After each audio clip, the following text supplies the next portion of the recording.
Bunu bu rakursdan çək, onu o rakursdan çək. Bunlar SMM-in işi olmamalı deyə düşünürəm. O şəxsi təcrübəndir. Yoldaşımın deyil corabını, ayağını yuyuram, tutdu. Niyə? Bal azdısa maaşı da az olacaq. Münasibət psixoloqudur. 2 dəfə boşanıb, nə bilim 3 dəfə ayrılıb. Təxmin bildim ki, deyirsiniz.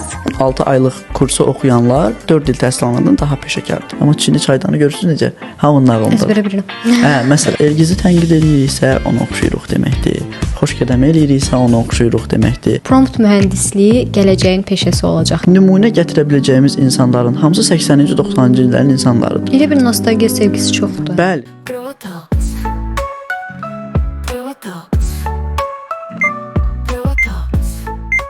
Bu yayımı 24/7-nin və İkona Az Dizayn şirkətinin baş sponsorluğunda izləyirsiniz.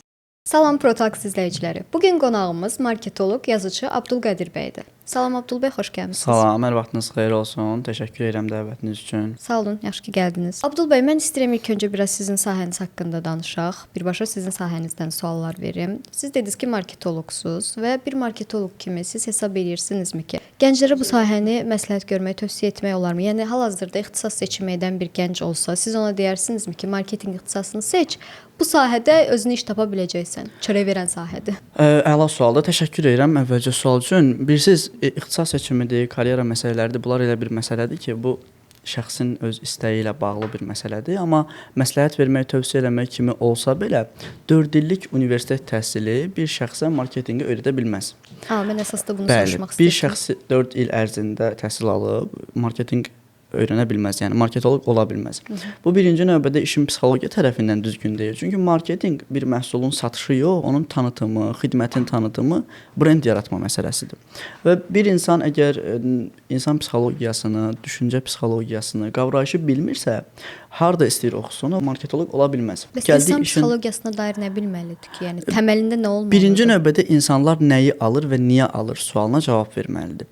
Məsələn, biz bir məhsul seçəndə bu məhsulun hansı elementlərinə görə, nələrinə görə bu faktorları seçirik ki, mən bu məhsulu istəyirəm və yaxud da brendi seçəndə Zara yox, niyə başqa bir brend və yaxud da niyə İlyasın kafesi, digər kafe. Bütün bunları seçəndə insan fikirləşməlidir ki, niyə bunu seçirəm, niyə alıram və nəyi alıram? Suallarına yaxşı cavab verə bilirsə, əgər bir şəxs insan psixologiyasına bələddirsə, kifayət qədər məlumatlıdırsa, cəmiyyət nəyi alır, o zaman marketoloq ola bilər. Bu işin birinci tərəfidir. İkinci tərəfində isə bir şəxs marketoloq olub əgər işini maaşa bağlayacaqsa, seçməməyi daha yaxşıdır. Yəni mən gedim hardasa işləyim, 500 manat maaş alım deyəcəksə, bu onun üçün kifayət qədər pik həddə bir karyera olmayacaq.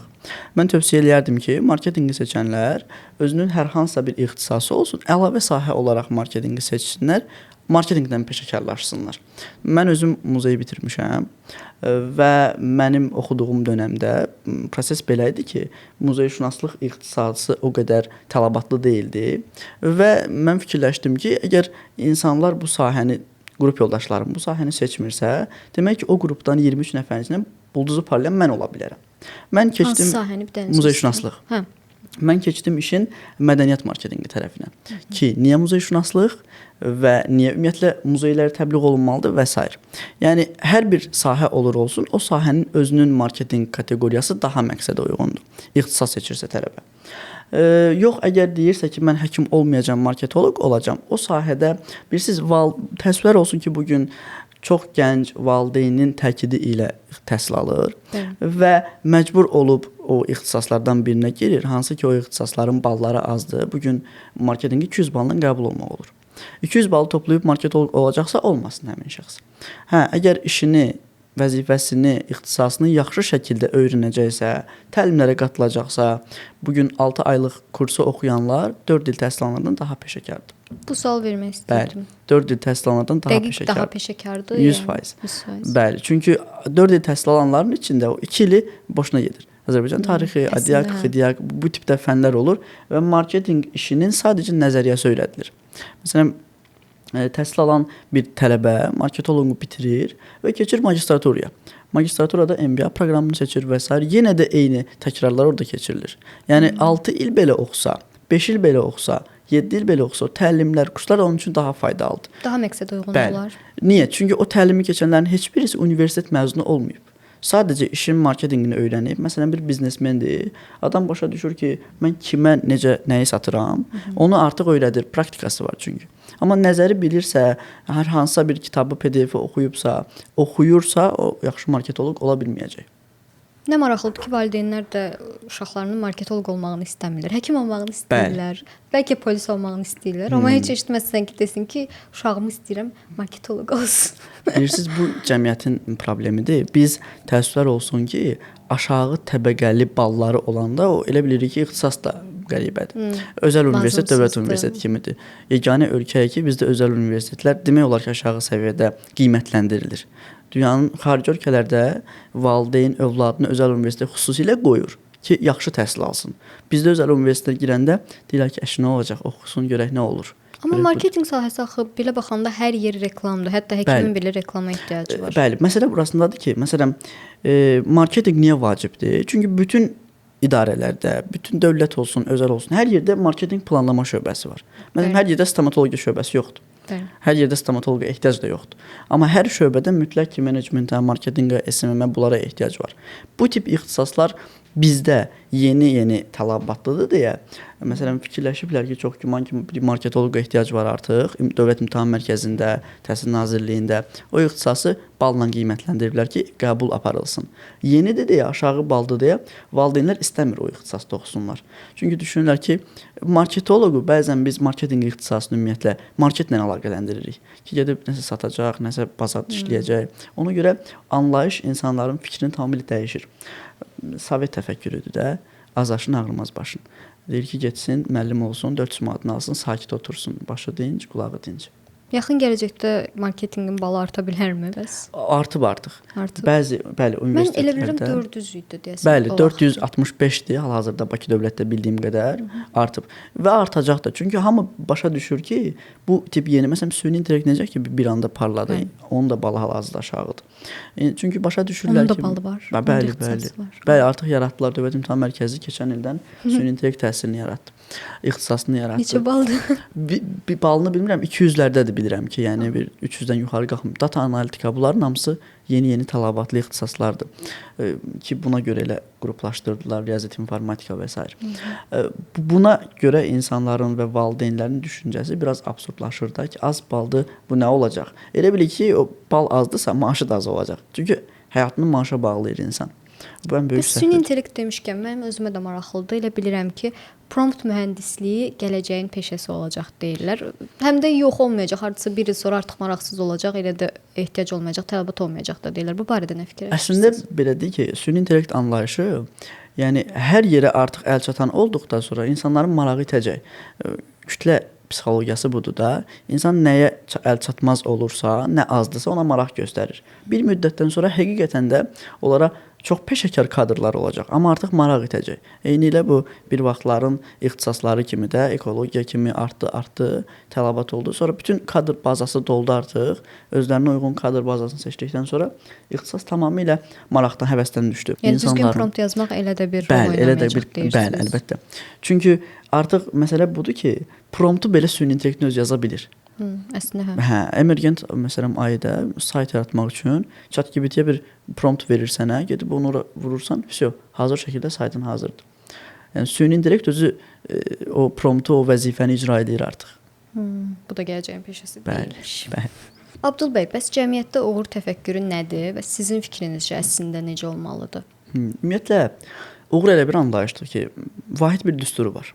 Uğur yalnız bacarıqların və özünü tanımanın formalaşdırdığı bir anlayışdır. Məsələn, çox adam elə bilir ki, universitetə qəbul olmaq uğurdur. Bir abituriyent üçün universitetə qəbul olmaq o hələ uğur deyil. Çünki qəbul olub, amma vahid balına görə olub da, o hədəfinə çatmayıb hələ. Tutaq ki, 500 bal toplamaq istəyib, tarixçi olmaq istəyən biri gəlib düşüb tarix müəllimliyinə. Elə bilir ki, o universitetə qəbul oldu, artıq uğurludur. Halbuki bu belə deyil də, yanlış bir qavramdır. Uğur anlayışı insanın birinci növbədə özünü tanımasından başlayır ki, mən kiməm və mən nə istəyirəm? Mənim bu həyatda gələcək planlarıma, hədəflərimə, məqsədlərimə çatmaq üçün kim olmalıyam? Bu birinci uğurun formuludur. Uğurun ikinci düsturu, ikinci mərhələsi azadlıqla başlayır. Azadlıq 1984 kitabında dediyi kimi də 2 vur 2 bərabərdir 4 deyə bilməkdir azadlıq. Yəni insan bildiyi şeyi danışa bilirsə, deyə bilirsə, müdafiə edə bilirsə, bu azadlıqdır. Azad bir insan mütləq şəkildə uğurlu insandır. Kimdir bəs azad bir insan? Öz ayaq üstündə dura bilən, özü artıq pul qazana bilən, öz işini qurmaq niyyətində olan və bacaran. Bunların hamısı azad insandır. Və azad insan uğurludur. Üçüncü mərhələmiz isə artıq gəlir təhsillə bağlı. Əgər bir insanın ixtisası elektrikdirsə, bu bunun təhsilidir. Biz onlara ayırmırıq da artıq ki, bu həkimliyi bitirib, bu elektrikdir, bunun təhsili var, bunun yox. Yəni savad və təhsil anlayışını tamamilə ayırd edə bilmirik biz, təəssüflər olsun ki. Məsələn, mənim bir sinif yoldaşım var idi. Bu adam gecə-gündüz oxuyub 600 bal toplamışdı. Gecə-gündüz oxuyurdu. Bu gün soruşsan ki, Freud kimdir, tanınmayacaq. Nə bilim, hansı filmə baxmısan deyə bilməyəcək. Çünki ömrünü, gününü ancaq o kitablara vermişdi. O indi savadlı hesab olunur, təhsilli o savadlıdır. hesab olunur. O savadlıdır. Bəli, təhsilli isə bunun tamamilə bambaşqa bir məsələsidir. Daha dünya görüşlü. Daha dünya görüşlü, intellekt məsələsidir. Yəni insanın təkcə dünya görüşü və yaxud da biologiyanı bilməyi, kimya bilməyi onun təhsilli olması demək deyil. O Təhsil mütəxəssisdir. mütəxəssisdir sadəcə olaraq həmin sahənin. Və təəssüflər olsun ki, o 600-700 bal toplayanların əksəriyyəti gələcəkdə digərlərindən daha az peşəkar olur. Məsələn, sizin podkast çəkilişlərinizə gələn insanların 95%-i bəlkə də 300-400 bal toplayıblar. Bəlkə də heç oxumayıblar, amma öz işlərini qurublar. Cəmiyyətdə bir vahid bir iz sala biliblər. Ya insan tarix yazır, ya da ki tarix olur da. Bax o təhsilli olanlar heç birisinə çata bilmir. Nə tarix ola bilmir, nə tarix yaza bilmir. Əksəriyyəti hə. Çox yüksək, yəni özünü sırf fokuslayan şəxslərdən söhbət gedir burada. Və amma çox kiçik az bir hissə var ki, onlar öz həyatlarını təhsilə də fokusluyurlar, savada da fokusluyurlar, intellektə də fokusluyurlar. Hər şeydən də məlumatlıdırlar. Amma bu çox çətindir. Və çox az insan bu tipdə uğurlu olur.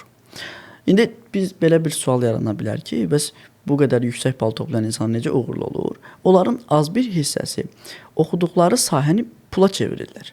Yəni bir növ insan var ki, gedir o sahədə iş oxuyur və harasa bir yerə işə girir, elə bilir ki, mənim həyatım tamamilə bitdi və mən 60 yaşında pensiyaya çıxacağam. Mənim uğur hekayəm bura qədər idi. Bəzi insanlarda, bunu Azərbaycanda çox yüksək nümunələr var. Oxuyurlar, oxuduqları işi sahəsini pula çevirirlər. Yəni artıq əmək bazarında bir yer tutur. O sahənin peşəkarı kimi də tanınır ki, buna yenə deyirəm nümunələr deyə bilərik. Yüzlərlə biznes sahibləri o formadadır. Və həmin sahədə artıq başlayır pul qazanmağa. İşin təkcə pul qazanmaq tərəfi deyil də, ad qazanmaq məsələsi var, status tərəfi var. Bunların hamısının birləşdiyi nöqtədir uğur. Adam var ki, bütün hədəflərinə çatıb. Məsələn, mən 17-16 yaşımdan qurduğum bütün məqsəd yoluna çətin də olsa çatmışam. Tutaq ki, deyirəm sizə. Yox, çatmışam. Məsələn, mən düşünürdüm ki, o vaxtdan mən müəllim olmalıyam. Mən danışmağı bacarıram, ümumiyyətlə də. Xoşlayırdım. O vaxtı özüm üçün jurnal falan hazırlayırdım ki, uşaqlara dərs keçirəm, hələ uşaqlıqda. Müəllim olmağı bacarmışam. Halbuki mən müəllimliyi bitirməmişəm də. Mən pedaqoji universiteti bitirməmişəm, məsələn. Amma öz sahəsinin peşəkarı, öz sahəsinin mütəxəssisi olan insanlar nəsə öyrədə bilirsə, bu onların üçün uğurdur. Mən müəllim olmağı bacardım. Sonra mən uşaqlıqdan xəyalım hüquqşünas olmaq idi. Mən ona çata bilmədim, hüquqşünas ola bilmədim. Amma müəyyən müddət sonra fikirləşdim ki, səndə mən təkcə hüquqşünas yox, müdafiəçi də ola bilərəm.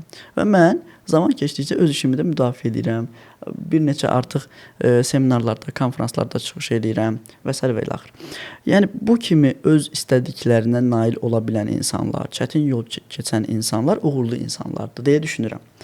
Mən demirəm hələ tam uğurluyam, amma bunu deyə bilərəm ki, mən sabah ölüb getsəm, mən göz açıq getməyəcəm. Çünki istədiyim bütün şeyləri az-az da olsa eləmişəm. Bakının ən lüks binalarında, ofislərdə olmuşam.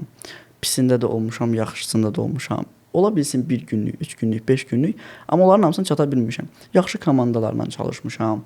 Mənim ən çox sevdiyim iş tələbələrin ünsiyyətdir. Bugün yüzlərlə məni yaxşı xatırlayan tələbə var. Bu mənim üçün uğur anlayışıdır. Ki mən universitetə 237 balla qəbul olmuşam və qəbul olduğum ixtisas muzey ixtisasdır. Bunu bilən bu tərəfini bilir. Danışsam ki, digər tərəfində nələr olub? Məsələn, universitetə qəbul olmamışdan 6 ay əvvəl əməliyyat olmuşam və Keçmiş universitet olsun. çox sağ olun və hazırlaşa bilməmişəm. Amma bütün bunlara rəğmən mənim qəbul olmağım mənim üçün yenə də uğur deyildi. Çünki mən hüquqa qəbul olmaq istəyirdim məsələn. İstədim ki, ona qəbul olum. Bu gün sevinirəm ki, yaxşı qəbul olmamışam. Ona qəbul olsaydım məcbur orada işləyəcəydim. Bu görmüşəm ki, artıq muzeydə iş yoxdur. Məcbur öz sahəmi seçmişəm. Niyə muzeydə Uğur iş budur. yoxdur? Əmək haqqı məsələsi var. Azdır. Bəli, təəssüflər olsun ki, bizdə mədəniyyət anlayışı pul qazandıran yer deyil. Yəni mədəniyyət maksimum kiminsə hobbisi ola bilər. Bütün məsələn məşhurların siz ancaq biznesdən pul qazandığını görə bilərsiniz də. Adamların əlinə 5-10 manat pul keçib, gedib bir dənə obyekt alıblar, oradan zəngin olublar. Yaxşılarını deyirəm. Bayağı musiqiçiləri demirəm və yaxud digər mədəniyyətşünaslar da. Yəni mədəniyyət pul qazandırmadığı üçün məcbursan bunu biznesə çevirməyə. Və mən 3-4 il əvvəl Muzeyşünas adlı bir Instagram səhifəsi açıb, o səhifəni təkmilləşdirdim və dedim ki, yəni diplom itbat olmasın da ən azından. Orada da nələrsə eləyə bilim. O formada da davam elədim. Öz işimdə də hal-hazırda bu oxuduğum təhsilə dair bütün məlumatları, əgər hansı məlumatlar ki yararlıdır, onları tətbiq edirəm. Məsələn, muzey işi təcrübə proqramı açmışam. Bilirəm ki, burada pul yoxdur. Ora gəlib qəbul olanlar da qazanmayacaqlar. Amma nəsə öyrətmək düşünürəm ki, yaxşıdır. Və bütün o uğur anlayışı bunlardan ibarətdir. Sən əgər bilirsənsə, bildiyini də bilirsənsə və bütün bunları öyrədə bilirsənsə, uğurlusan.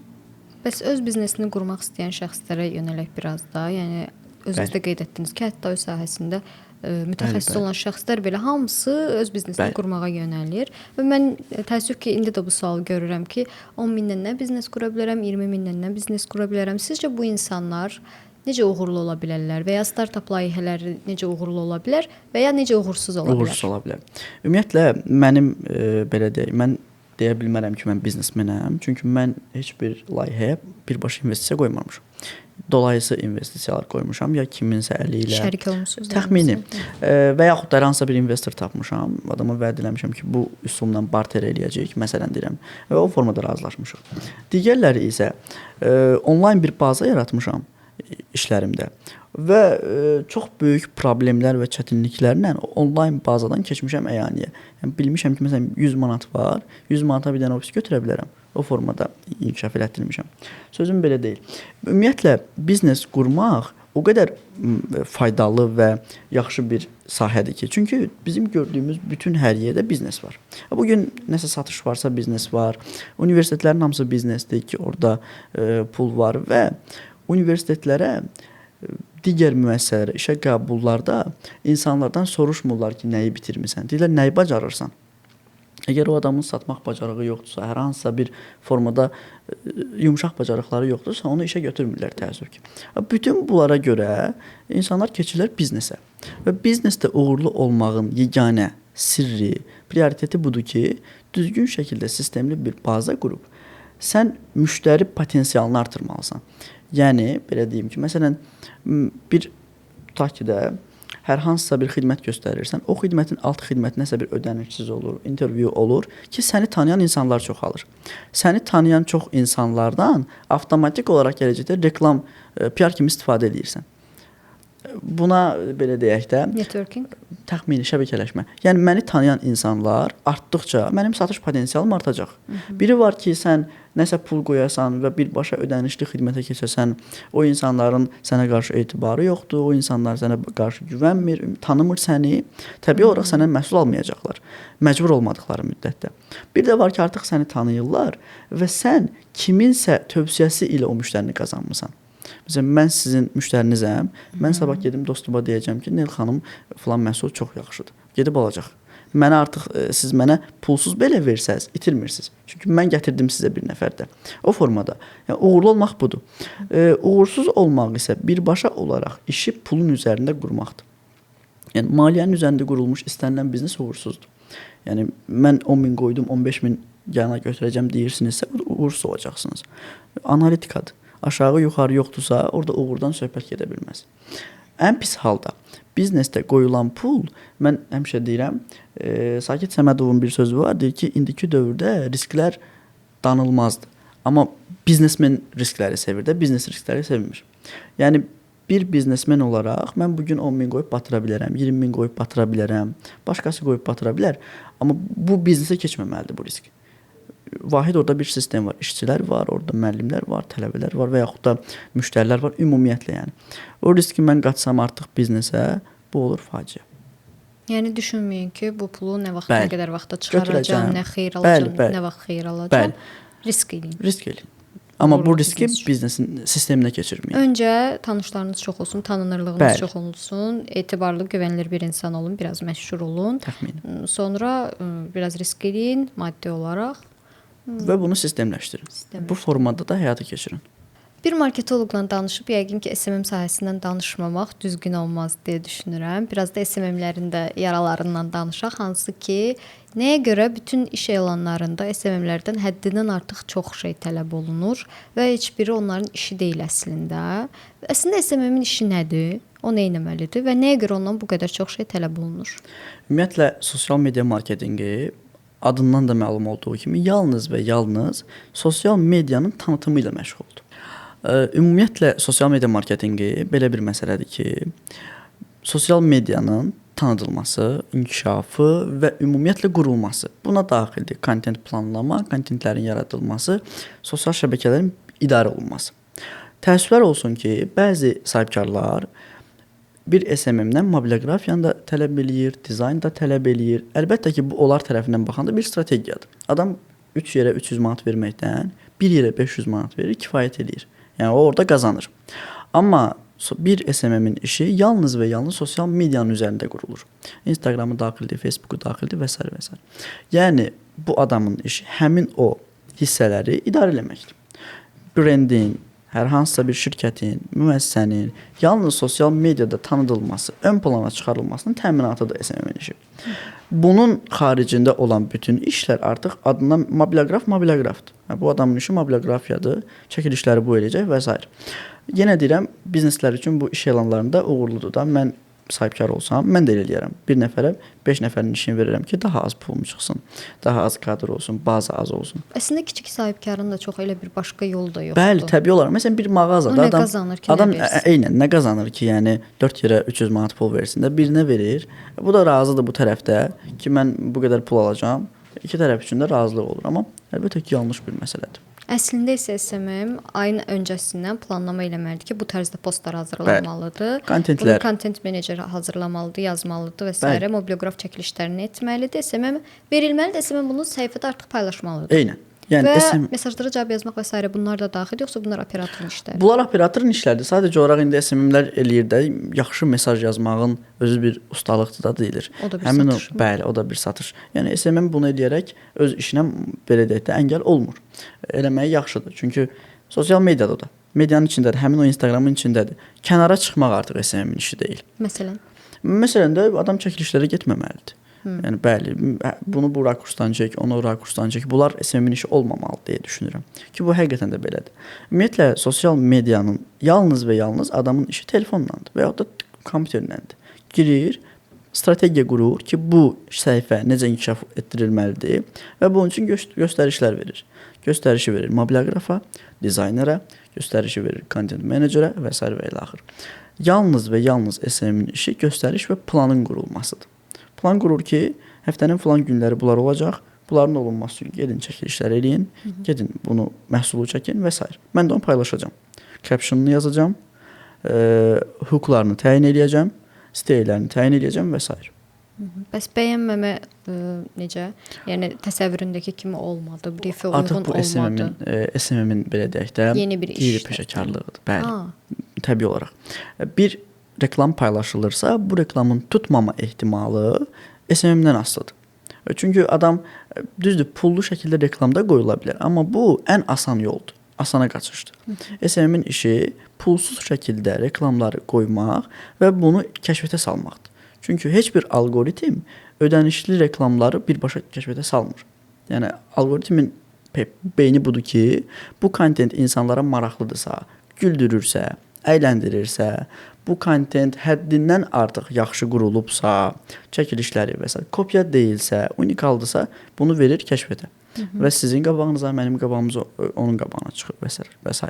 Uğurlu SMM reklamsız. Reklamsız, bəli, pulsuz şəkildə. Hansı ki, məhsul xidmətləri var, reklamlar var. Onların reklamlarının ən bəsit üsulu pul qoymaqdır.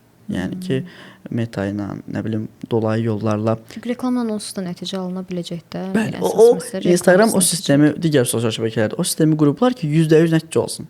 Oradan sosial şəbəkə pul qazansın deyə platforma. Platformadan yaxşı şəkildə pul qazanmaq üçün pul qoymadan reklam eləmək lazımdır. Bunun da bəsit üsulları var, strategiyaları var. Düzgün hook, stay və düzgün kontent, maraqlı kontent, faydalı kontent.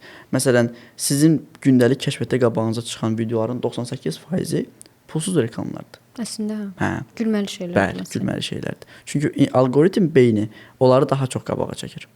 Pullu reklamlarda araya salır ki, bu adam da itirməsin, biz də itirməyək. Bəs tutalım sahibkar israrla deyir ki, yox, reklamsız nə nəticə olacaq? Mən pul verirəm, sən reklama qoy. Burada SMM etiraz eləməlidir, deməlidir ki, narahat olma, mən həll eləyəcəm, yoxsa rahat o da öz işini görməlidir. Belə deyim də, ümumiyyətlə bir SMM peşəkardırsa, o sahibkar ona pul da versə, o reklamı pula qoymamalıdır, ona sərf eləməməlidir. Çünki SMM üçün vahid bir qonorar var, məsələn. Tak. O qonorarı alır. Artıq sahibkardan əlavə pul tələb eləməməlidir də. Peşəkar SMM-dən söhbət gedir ki, bizə reklam lazımdır, 200 manat ora qoyun. Bu sahibkar üçün əlavə xərcdir sadəcə. Məsələn, belə deyim sizə, bayaq dedim də, elə qabağımıza çıxan əksər kontentin heç birisi pullu qoyulmayıb. Əgər sahibkar buna etiraz eləyirsə, tələb eləyirsə, SMM buna etiraz edə bilər ki, mən pullu qoymuram. Öz strategiyam var, öz beynim var. Mən artıq neuromarketinqi bilirəm ki, insanlar nəyə maraq göstərir. Neuromarketinq. Bəli. Beyin yəni. Beyinlə əlaqəli. İnsanlar nəyə maraq göstərir? Bunu bilirəm, bunu tutmuşam. Artıq bilirəm ki, bu kontentlər onun üçün maraqlı olacaq. Və bunu satışa çıxarıram. Bəs sizcə günümüzdə insanlar nəyə maraq göstərir? İnsanlara maraqlı olan birinci növbədə aidlik məsələsidir. Yəni adam maraqlı kontentə o zaman deyir ki, bu mənə aiddir təsəvvürü yaranır. Məsələn, siz hansı kontenti kimlənsə paylaşırsınız? Dostunuza aiddir. Mən, sən, biz. Bəli, starostamız, nə bilim, qrup yoldaşımız, belə sinif yoldaşım, 2 nöqtə. Bu kontentlər və hətta bunlar gündəlik həyatda memlərə çevrilir. Amma pullu qoyulan heç bir reklam memə çevrilə bilmir. Çünki ancaq Instagramın öz beynində qalır. Onu məcbur elə bilin ki, itələmə strategiyası deyirlər ona. Amma sizə bir şey deyim, Boltun son reklamlarında həm mem, həm də reklam istifadə olunur. Onlar çox necə deyim, bunlar daha uğurlu hesab olunurlar. Daha çox uğurluqlar. Başa düşdüm. Boltun digər çatdırılmaz şirkətləridir. Bunlar məcburdular ki, gündəlik insanların yadında qalsınlar. Məsələn, bir həftə onlar nəsə paylaşmasalar, çox insan qabağına çıxmasa unudulacaqlar.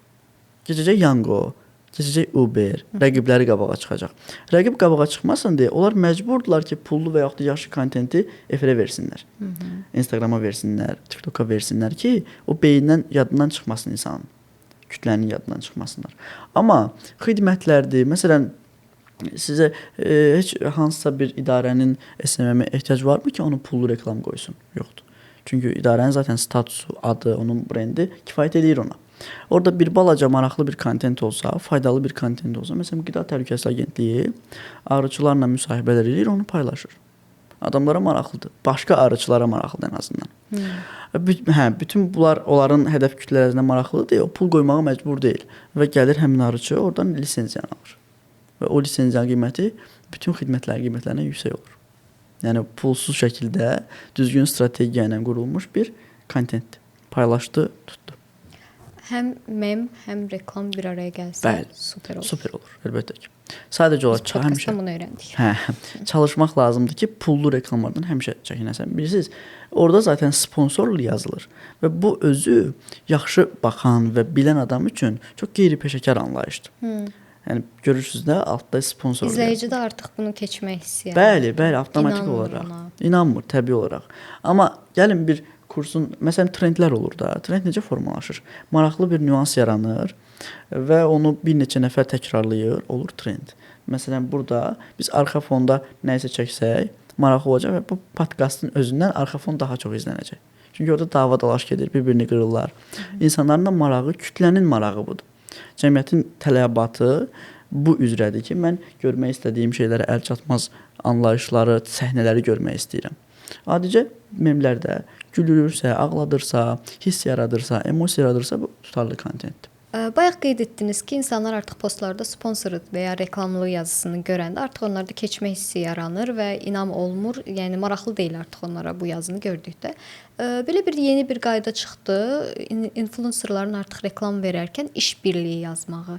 Bu da elə bil ki, onların bazarına biraz təsir elədi də. Yox, yəni bu qərara nəyə görə ehtiyac var idi? Bu Reklam və iş birliyi yazılmasını deyirsiniz. Bəli. Yəni mən influencerın bunu çox yaxşı məhsuldur deyib təriflədiyi zaman buna inanmaq istəyirəm, amma orada iş birliyi yazısını görəndə artıq təbii olaraq insanların kütlənin marağı itir. Heç bir influenceru biz onun reklamına görə, xidmətinə görə sevməmişik. Maraqlı bir kontent hazırlayıb deyə sevmişik. Orada o yazı gələn kimi adamın beyni çaşır, avtomatik olaraq itələyir ki, sən oradan çıx da, yəni bu nəsə bizneslə məşğuldur. Nəsə məqsədi pul qazanmaqdır. Adını çəkə biləcəyimiz və çəkə bilməyəcəyimiz bütün influencerlar yalnız və yalnız maraqlı kontent eləyiblər deyə, vloqlar çəkiblər deyə insanlar onları izləyir. İş birliyi və reklam girən kimi artıq onların trendləri ölmüş olur. Bazarı dediyiniz kimi ölmüş. Əlbəttə ki, bazarı ölür. O olmadan zaten daha çox onların sponsorları və reklamları var idi. Bəs biz necə eləyək ki, insanları itələmədən reklamımızı onlara bir şəkildə çatdıraq? Səmimi bir şəkildə. Səmimi şəkildə. Ümumiyyətlə reklam və xidmət yalnız və yalnız etibar anlayışı ilə yaxşı şəkildə tanına bilir. Məsələn, mən bir şəxsin hər hansısa bir xidmətindən, məhsulundan istifadə eləmişəm. Bunu çəkib paylaşıramsa ki, bu əladır, tutturacaq. Azər Lotereya artıq neçə ildir ki, eyni şəkildə kontentlər hazırlayır. Hansısa bir dayı maşını udub və yaxud da pulu qazanıb, gətirib onu paylaşırlar. Adam deyir ki, mən 1 manat pul qoydum, 25 min uddum. Siz də Azər Lotereya alın, şansınızı qazanın. Всё, qurtardı, getdi. Və yaxşı reklam budur. Adamlar eyni sistemin üzərindən illərdir gedir və hamı hər gün Azər Lotereya alır. Heç vaxt onların bazarı ölmür. Fikir verirsiniz? Halbuki hamı bilir ki, bu yolu tapıblar. Bəli. Və hamı bilir ki, bu şans məsələsidir. Uduzacam orada, heç nə qazanmayacam. Amma buna rəğmən onu alırlar. Yaxşı reklam kiminsə əli ilə olur. Ya hansısa bir dayın, Südabə xalanın, Vahid dayının, kim olur olsun. Yəni bir simanı götürüb qoyurlar, elə bilirlər ki, o yalan danışmaz. O kasıb mərd olar məsələsi kimi də. Kasıb deyir mərd olar, amma deyir almanın altı həmişə çürük olur. Alta çürük almaları qoyur, üstə sağlam almaları. Bax, o adamlar, o tipdə insanlar yaxşı form. Bəlkə də onlar özləri də pul alıblar o reklamı çəkmək üçün. Yəni, biz onun arxa fonunu bilmirik də. Amma yaxşı reklam, səmimi reklam yalnız və yalnız simanın əli ilə olur. İkinci növbədə işçinin əli ilə olur. Bir tədris mərkəzidir, şirkətdir. O ancaq və ancaq öz işçisinin əli ilə reklam elətdirə bilər. Bir SMM-dir və yaxud da çəkilən hər hansısa bir reklammerdir. Danışır ki, bax bizdə bu xidmət var. Arxada nəsə dava dolaş getsə, insanların ümumiyyətlə fokus məsələsi var da. Reelslarda məsələn baxın, sizin gözünüz birinci növbədə üst küncə dəyəcək. Sonra ortaya fokuslanacaqsınız. Çünki orada nəsə axtarırsınız. Adətən loqolar da orada olur, həmişə yuxarı hissələrdə olur. O hissəyə daha çox gözümüz dəyir deyə arxa fonda nə baş verdiyini bizə maraqlıdır və səmimi reklam budur. Arxa fonda nəsə bir iş gedir, yazı gedir, o formada da həyata keçirilir. Orxan Şahbaz son reklamlarında çox güman görmüsünüz. Adam söhbət eləyir, danışır ki, bizim məhəllədə o vaxtı Çinlilər gəlmişdi, arkada da o reklamın adı gedir ki, Çin restoranı məsələn. Bu formada da söhbət eləyir, o söhbət insanlara maraqlıdır. Amma araya sıxışdırır səmimi formada. Bunun ən yaxşı nümunəsi nədir? O vaxtı indi də var. Televizorlarda həmişə bu tərəfdə ancaq reklamlar olurdu. Banerlər. Bəli, banerlər olurdu. Yəni biz orada gözümüz dəyirdi də və insanların TikToku, Instagramı olmadığı vaxtlarda satışlar o formada olmurdu. Məsələn, hər hansısa bir mebel şirkəti banerini vurur ora, всё. Orada söhbət gedir. O söhbətə fokuslanır insan, gözü orada dəyir. Var yaxşı reklam, yaxşı itələmə gözü ora dəyir anlayışına bərabərdir. Sosial media və səmimiyyət demişkən bu mövzuya da toxunmasaq olmaz yəqin ki, sosial mediadakı süni həyatlar, siz bu barədə nə fikirləşirsiniz, nə deyə bilərsiniz? Ümumiyyətlə, tendensiyalar, trendlər, bunlar elə gətirir ki, bu artıq məcbur bizim real həyatımızda süniləşmiş olur. Təkcə sosial media yox, real həyatımızda süniləşir. Məsələn, orada gördüyümüz hər şeyə inanırıq. Gördüyümüz danışılan hər bir kontentə, hər bir sözə etibar eləyib gedirik də onların arxasınca. Məsələn, kimsə bir influencer çıxır, qumar oyunlarını təbliğ eləyir, məcbur gedirsiniz, tutaq ki, və yaxud kimsə gedir o qumar oyunlarını oynayır ki, o dedi, o reper dedi, o müğənni dedi və s. Bu süniləşmiş bir həyat. Bu həyat əfsuslar olsun ki, keçir bizim real həyatımıza da. Yəni orada nə baş verirsə, biz onu yansıdırıq real həyata. Buna bir nümunədə deyim, uşaq vaxtı maşın şou var idi. Bəli. Və o maşın şounu məhəllədə əsasən oğlanlarda çalışırdılar ki, həmişə öz məhəllələrində onu oynasınlar. Çünki efirdə görüblər, maraqlıdır, orada rəqabət var, orada oyun var. Gətirib öz məhəllələrində qoyurlar ki, vaxtımız yaxşı keçsin. Bax sosial media ilə belədir. Orada nə görürüksə, vaxtımız yaxşı keçsin deyib gətirib onu real həyatımızda canlandırırıq. Və bütün bunların hamısı sünniləşməyə doğru gedir. Sırf buna görə insanların bir-birinə ünsiyyəti, söhbəti, danışığı heç birisi tutarlı olmur. Çünki hamısı memlər üzərində. Adam görürsən, Azərbaycanda danışa bilir də, yəni qanır bunu. Türkcə bir mem işlədir orada.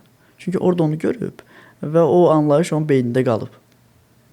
Və bu da sünniləşməyə doğru gedir təbii ki. Bəs lüks həyatlar, gözəl üzlər, gözəl münasibətlər. Bunların hamısı, məsələn, baxın bir influencer var, adını çəkməyəcəm, psixoloqdur. Adam münasibət psixoloqudur, ilişki psixoloqudur. Bunun tarixçi həyatını araşdırsaq, görərsiniz ki, 2 dəfə boşanıb, nə bilim 3 dəfə ayrılıb, təzədən evlənib. Hə. O qədər insanlar ona inanır ki, o münasibətlə bağlı keçəlin dərman olsa öz başına sürtər də. Amma bunu heç kim bilmir, arxa fonunu bilmir. Bir zaman sonra bunların hamısı reklama çevrilir, bir satış halətinə çevrilir. Və adam onu gətirir, qoyur öz Instagramına ki, mən münasibət koçuyam, ilişki koçuyam. Bundan öz bazarını açır. Və yaxud da göstərilən hər hansısa bir villa deyir ki, 5 günə bu qədər pul qazandım.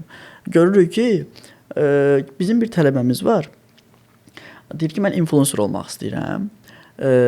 SMM tələbəsi deyir, mən influencer olmaq istəyirəm, öz səhifəmi qaldırmaq istəyirəm. Soruşanda ki, niyə influencer olmaq istəyirsən? Deyir ki, onlar çox qazanır da. Yəni onların o götürdükləri reklamlar, lüks həyatları o qədər sünidir ki, insanlar ona məcbur inanır. Çünki heç bir təbii şeyə biz o qədər inana bilmərik. Yəni təbii inanmaq olan istəyirlər. Bəli, inanmaq istəyirlər. İnsanlarda Amma elədir də, yox, çox qazanırlar, çox qazanırlar. Rahat qazanırlar. Amma düşünürəm ki, bu bir müddət davam edəcək. Yəni uzun müddətli bir insan nəsə sönür də, yəni orada nəsə bir baş verir və o qazandıqlarının hamısını bir anda itirə bilər ki, bu da olur. Biznes kursunlar tez. Nə var, nə yox. Bəli.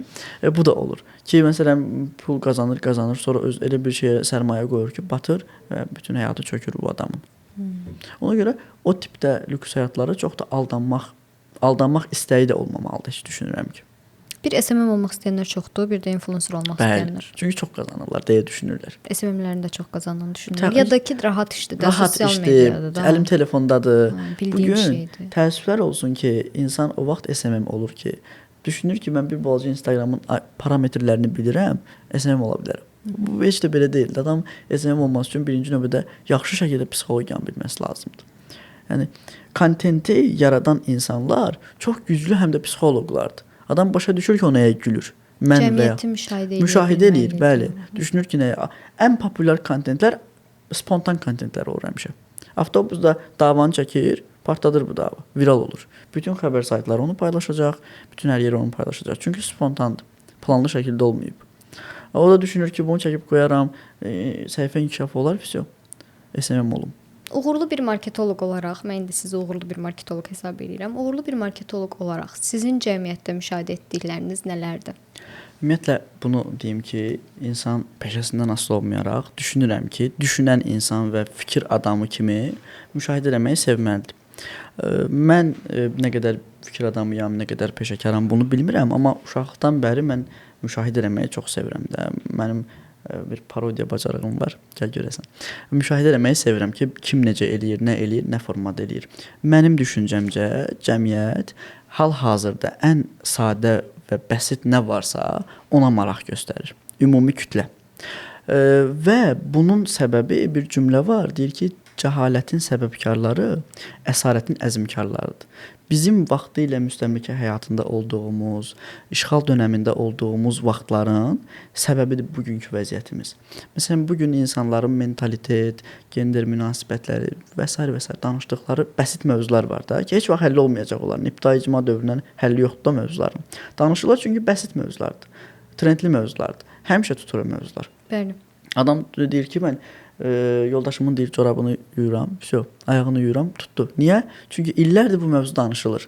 Bax, cəmiyyəti müşahidə edəndə görürük ki, insanlar və ümumi kütlə nə bəsitdirsə, nə asandırsa, nə keyfiyyətsizdirsə ona maraq göstərir. Sizin bugün və yaxud da mənim özümün də ağlımızda hamımızın bayağı mahnılardır. Bir dənə normal mahnını biz üzümüzə eləyə bilmirik yaxşı şəkildə. Amma Çinli çaydanı görürsünüz necə? Hamının ağlındadır. Əzbərə bilirəm. Məsələn. Çünki çox bəsitdir, sadədir. Çünki çox eşidilir. Eşidilir və ona görə eşidilir. Bəsit olan nə varsa trend olur. Çox danışılır ondan. Cəmiyyət göstərir ki, bizim insanların mentalitet və düşüncə qavrayışı hələ formalaşmayıb da. Biz elə bilirik ki, məsələn deyirəm, geyim əxlaq ölçüsüdür. Biz elə bilirik. Biz elə bilirik ki, yaxşı insan savadlı insandır. Biz elə bilirik ki, yaxşı insan ancaq görünən nədirsə odur. Biz elə bilirik ki, yaxşı insan yardım eləyib Instagramda paylaşan insandır. Çünki onu görürük, o sadə anla. Biz elə bilirik ki, yaxşı insan o verilişlərdə oturub kiməsə kömək eləmək istəyəndir. Biz elə bilirik ki, yaxşı insan PR kasmaq deyək də, PR qazanmaq, reklam qazanmaq naminə nələrisə qurban verəndir və yaxud da özünü elə göstərəndir və s. və ilə axır.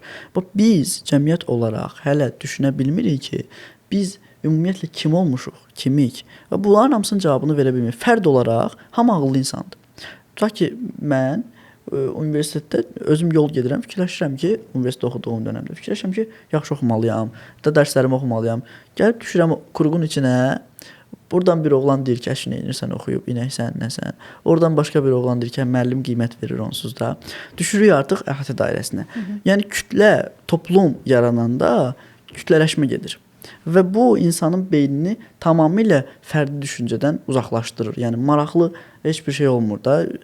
İntellekt səviyyəsi düşür də çoxluq olanda. Bir-iki nəfərin yanında oturun, onlar nə olsa sabah onu oxşamağa çalışacaqsınız. Lağa qoysanız sabah onu oxşamağa çalışacaqsınız və s. və ilə axır.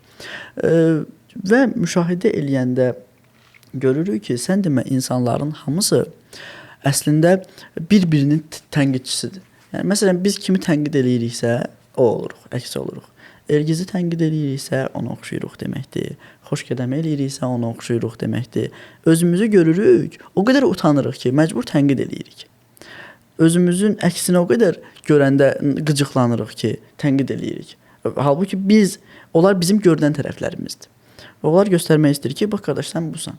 Sən ailə, sənin də əgər abır, həya, vicdan, ləyaqət anlayışların olmasa, sənə də valideyn qadağaları olmasa, sən də məcbur gəlib bunun kimi olacaqsan.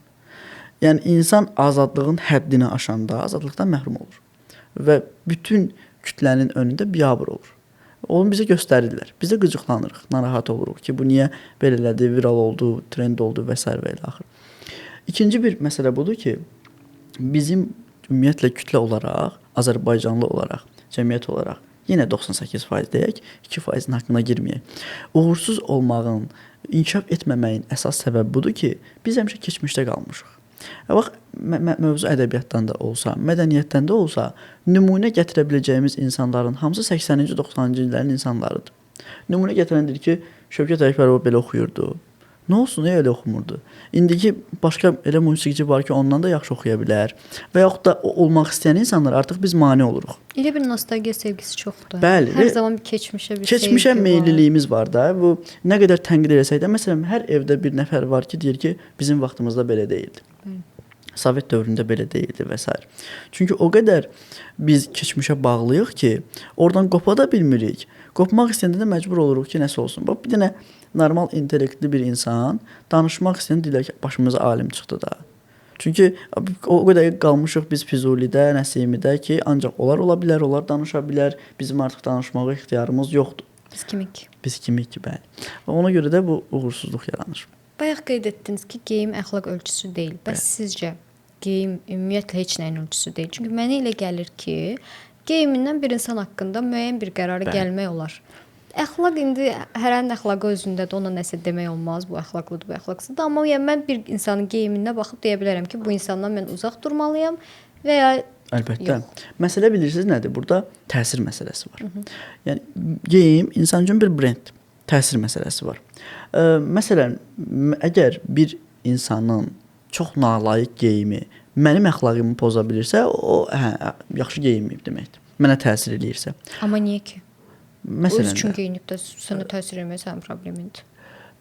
Mənə və yaxud da başqasına təsir eləyirsə düşünürəm ki, yəni mənim psixologiyamı pozursa və yaxud da mənim hər hansısa formada düşüncələrimə bir nəbzə də olsa təsir göstərirsə, o çox güman ki, biədəb geyimdir deyə düşünürəm.